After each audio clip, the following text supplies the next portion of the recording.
এ তোরা কি খাবি? তুমি যাবে না? এরা আমার সম্পর্কে দেওর ও ননদ। যদিও এদেরকে আমি ননদ দেওর বলে ভাবি না, এরা আমার ভাই বোনের মতনই। এরা এসছে একজন ব্যাঙ্গালোর থেকে আর একজন বর্ধমান থেকে কুইক ভিজিট করতে। তো এসে বলছে অনন্যাদি কিছু একটা বানাও।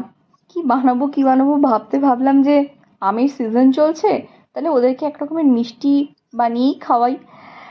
তো ফ্রিজে দেখলাম দুটো আম রয়েছে। প্রথমেই আমগুলোকে ভালো করে কেটে একটা মিক্সিং জারের মধ্যে নিয়ে নিচ্ছি এবং কিছুটা কনডেন্স মিল্ক এর মধ্যে মিশিয়ে নিচ্ছি।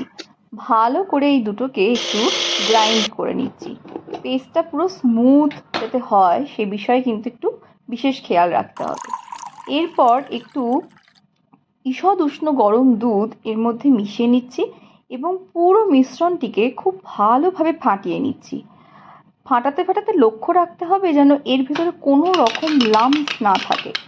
এরপর একটু টক দই ওর মধ্যে ভালো করে ফাটিয়ে আরও একবার মিশিয়ে নিচ্ছি এবং একটা মাটির হাঁড়িতে আমি কিছুটা টক দই দিয়ে এইভাবে গায়ে আস্তে আস্তে পুরোটা লাগিয়ে নিচ্ছি।